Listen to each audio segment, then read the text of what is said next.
the future. Marty went back to 1955. Events changed. Then he went back to find that his parents' lives had altered because of what happened when he went back. What moment in your life defined who you are today? Before I pick someone, I notice we have a guest. Sandy, I know who you are. This is Sandy Fung, everyone. This portion of the meeting is where we practice impromptu speaking. So I have some questions prepared, and the club members as a whole will have the opportunity to respond with a 1 to 2 minute impromptu response. That's what's going on here. Okay. But she's going to call on people. But I'm going to call them. Well, I guess they're not volunteers. Yes. So again, what moment in your life defined who you are today? Sean, welcome back, buddy.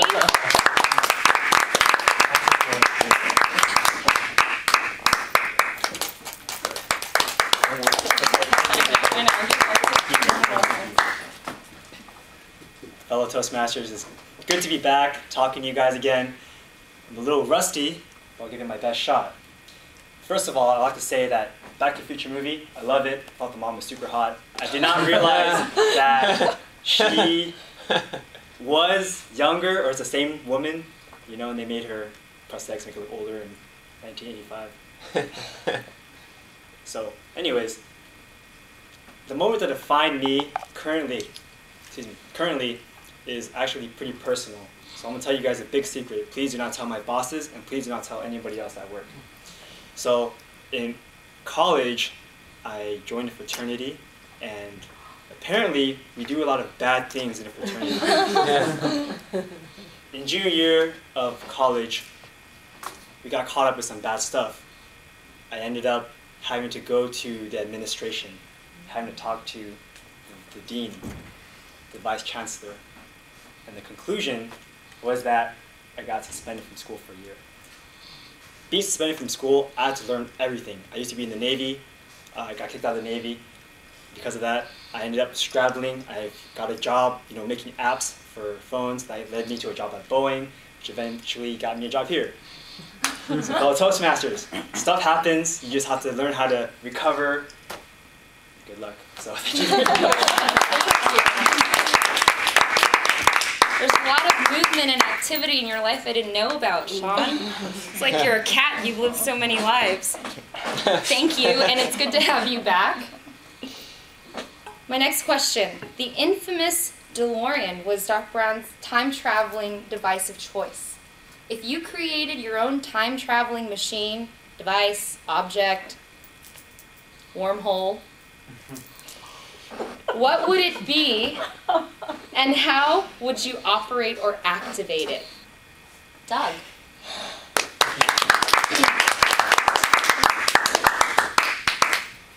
Thank you, Madam Table Topics Master. Could I have that one again, please? What would your own version of your time-traveling device object be, and how would it work? Thank you, MaryJane. My time-traveling device would look very ambiguous. It would hide at a moment's notice, but when I give it voice commands, it would transdimensionally shift into Doctor Who's phone booth. So in my pocket, I have a phone booth. And when you get in the phone booth, you just dial up the future or the past, another dimension, or something other. Because in the world of movement, there are things like wormholes. And a great many other things that we do not understand. We are the top of the food chain. We are. The problem is, Dr. Richard Feynman said this is the beginning of the next 10,000 years. In 10,000 years, they'll come back and look at us and go, oh my gosh, we came from such primitive people. So, plan your day, stay away from wormholes, and enjoy table topics. Thank you.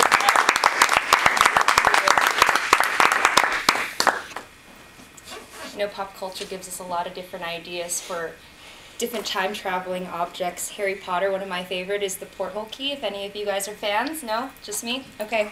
Well, let's move on to my third question. I thought it was a time turner.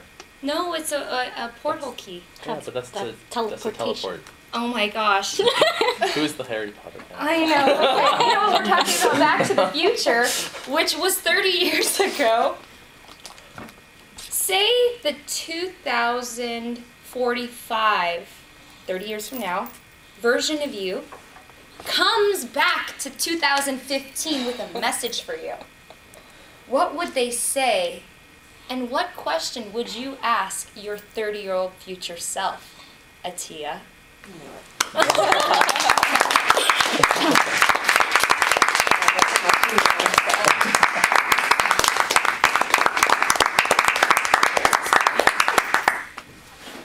I knew this question was going to come to me, and it's good because I had an answer for it.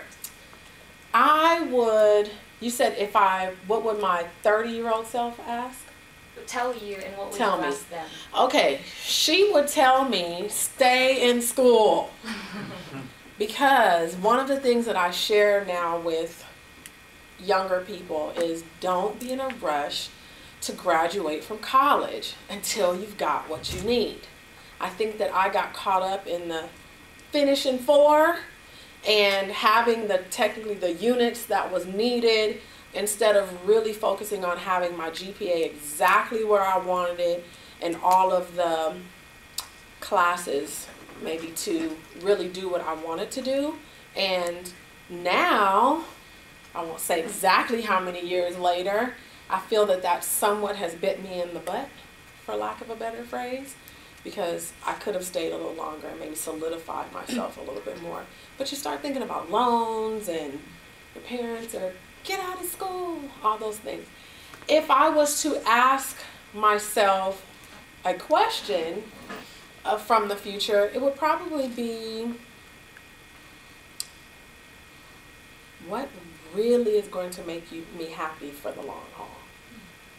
Something along those lines. And again, with my career, I'm very passionate about a few fields, but I'm also very passionate about being passionate in what I'm doing in the long haul and being happy with where I am. So maybe asking myself, knowing what I know now, should I have gone route A or route B?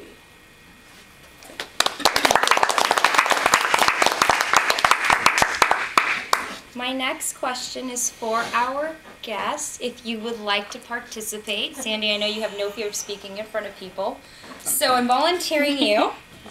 This question was offered up by Martin, so you can blame him. If you were to time travel back to ancient Egypt and could only take one thing with you in order to demonstrate your godlike powers, what would it be and what would you take back with you and why?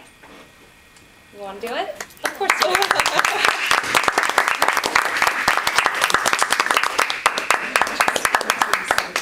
You got it.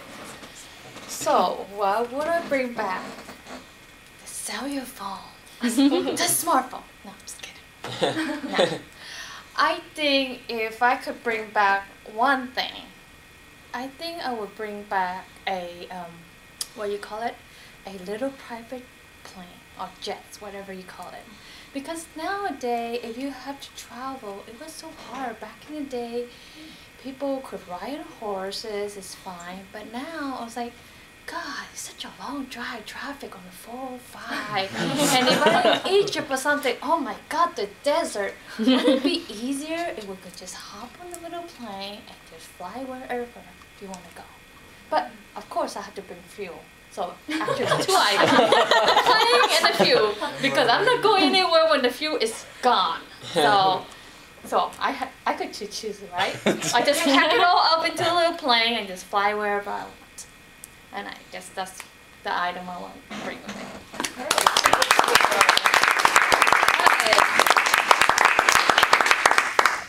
Thank you. You did such a great job, as I knew you would. Do we have time for another question? Sure. Yeah? Looks like we have someone that just walked into the room. So, I'm not going to ask him a question. Okay, one more question. What do I have here? If time travel became available, who would use it? Would it be the government? Would it just be for sale for the rich? Or would it be available to the masses? What would it be like if time travel was available to us, Aaron?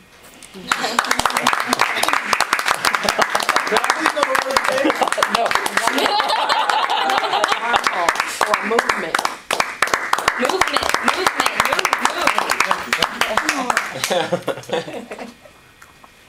If a particular entity of this country chose to use a wormhole to accelerate their movement through time, it would obviously be the government. It would obviously be the government, because all they would do then is go back and change the history books. They would change things. They would change wars and not tell us things. If they can't tax it, we can't have it. Colorado will show you that. Hello. And they would find a way to do that, and then the rich would be able to travel eventually at a heavy, heavy tax. You'd probably have to give like blood or something like that. So, although I would like to have the movement amongst the general populace, I doubt that would occur, because people would try to manipulate that. I'd go in the future, see who I'm marrying. I would go in the future and see the people that lied. I would go in the future, then go back 10 years, and then just be a better in Vegas on sports and all that stuff. People would manipulate that as they have. And if it were available to me, I would go back and show that Christopher Columbus is the lie. Okay.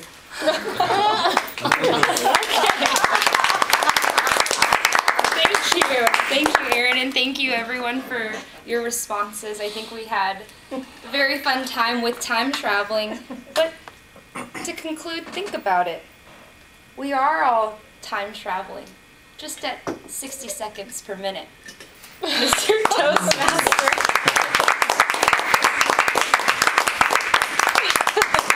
Thank you for that table topic segment.